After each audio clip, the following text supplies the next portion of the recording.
যুবক, আল্লাহ যৌবন দিছে, চলায় তো চলো, নাইলে আমি হাদিস দিতেছি। আল্লাহ বলে লাবতালাআতিল আরদু ফি বাতনিহা, আমি চালাই দেখা চলিস, নাহলে জমিন তোকে এক কদম দিতে দিত না। লা আগরাকাতিল বাহরু ফি কারিহা, সমুদ্র তোমাদেরকে তলদেশে নিয়া ছাড়া ছাড়তো না।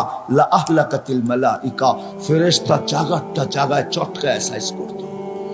বিশ্বাস হয় না? অ্যাড্রেস আমার থেকে নিয়ে যান, আমি ঘুরতে ঘুরতে দাড়ি পাকায় ফেলছি, আমার এনার্জি শেষ করে ফেলছি ঘুরতে ঘুরতে। এগুলা সব আমার চোখে দেখা আছে। জান জান, কোরআনে যত জাতির ধ্বংসের কথা আছে অধিকাংশ একটা আটটা হবে, হিসাব করলে বাকি আল্লাহ আমাকে চোখে দেখায় দিছে। আমি চোখে দেখা এসে আপনাদেরকে বলতেছি। আল্লাহ বলে চলতে দিতাম না, আমি চালাই বিদায় চলো, নাহলে জমিন চলতে দিত না, নাহলে সমুদ্র চলতে দিত না। ডেলি 550 লিটার অক্সিজেন নেই আমরা, 550 লিটার। যুবক, 1 টাকা বিল চায় না তোর কাছে, যৌবন দিয়ে তোকে চালাইতেছে, তাই না?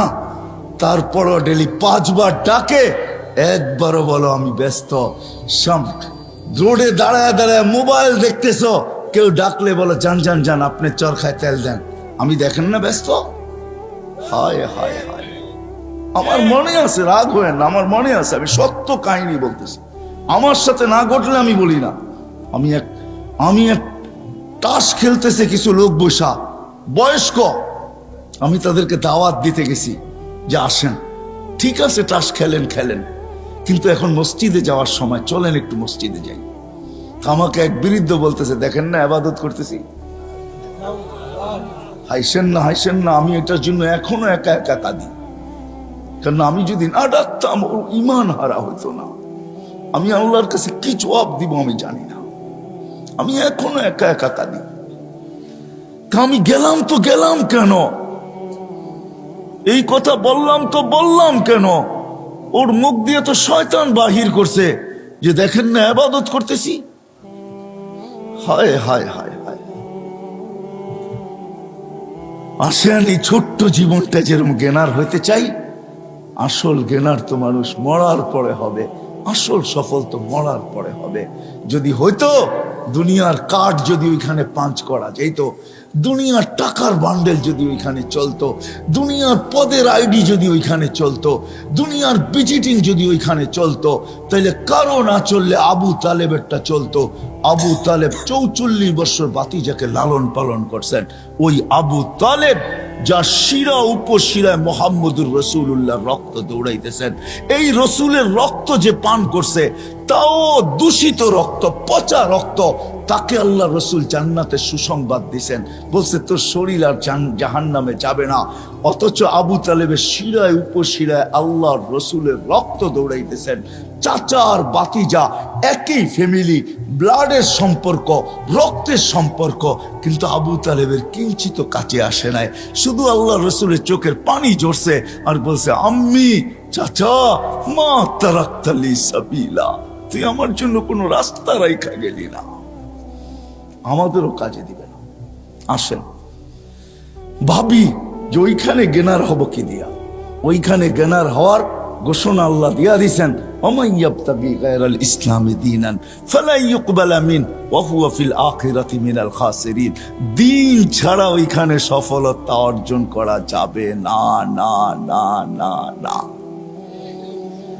আপনার দুনিয়াতে যত বড় পরিচয় হোক আর পরিচিতি হোক, দুনিয়ার যত বড় বংশই হোক না কেন, যত বড় পদের মালিকই হই না কেন, একক সারা দুনিয়ায় একক ব্যক্তিত্বের মালিক হই না কেন, তাতে কিছু আসে যায় না। কবির কথাই সত্য, মিলে খাক মে আহলে শাহ कैसे कैसे, जमी खा गई नौजवां कैसे कैसे, अजल ने न छोड़ा किसरा न दारा, उसी से सिकंदर से फाते भी दिहारा, हर एक लेके क्या किया हसरत सुधारा, पड़ा रह गया यही ठाट सारा। এটাই সত্য, ইশাখার রাজধানী আছে, ইশাখা নাই। আপনিও থাকবেন না, আমিও থাকবো না, চলে যাবো ওই আখেরাতে, চলে যাবো ওই আখেরাতে। জ্ঞানার হইতে হবে ওইখানে। ওইখানে জ্ঞানার হওয়ার জন্য বংশের দরকার নাই, ওইখানে জ্ঞানার হওয়ার জন্য বংশের দরকার নাই, ওইখানে গেনার হওয়ার জন্য সোসাইটির দরকার নাই, ওইখানে গেনার হওয়ার জন্য দুনিয়ার কিচ্ছু জিনিসের দরকার নাই। যদি দরকার হইতো তাহলে বেলাল কোনোদিন গেনার হইতো না। বেলাল কোনোদিন গেনার হইতো না, বেলাল কোনোদিন সফলতা অর্জন করতে পারতো না। হায় হায়, রাবেয়া বসরি কোনোদিন সফলতা অর্জন করতে পারতো না। ফেরাউনের বাড়ির কাজের দাসী, কৃত দাসী কোনোদিন সফলতা অর্জন করতে পারতো না। হায় হায়, দুনিয়ার ওই মানুষগুলার কাহিনী যাদের ইতিহাসের পাতায় এখনো লেখা আছে, বেশিরভাগ দরিদ্র মানুষগুলা, গরিব মানুষগুলা, যাদের দুনিয়াতে কিচ্ছু ছিল না, ওরা কোনোদিন গেনার হতে পারতো না, আর ওদের ইতিহাসের পাতায় ওদের নাম লেখাও হতো না। শুধু আমরা চাই, আবারও পিছিয়ে চলে যেতেছি, আমরা সবাই চাই যে আমি গেনার হব, আমি সফল হব, কিন্তু এই ছোট্ট জীবনটাই চাই না। না না, এই মজলিস থেকে ওয়াদা করি, এই দুনিয়ায় না আমরা সফলতা চাবো, চিরদিনেরটা চাবো। এই দুনিয়ায় মিলুক আর না মিলুক, সাহাবা বুঝছিলেন, এই জন্য মুখে স্লোগান ছিল ওয়াজাদনা শাকারনা লামনাজি সাবারনা।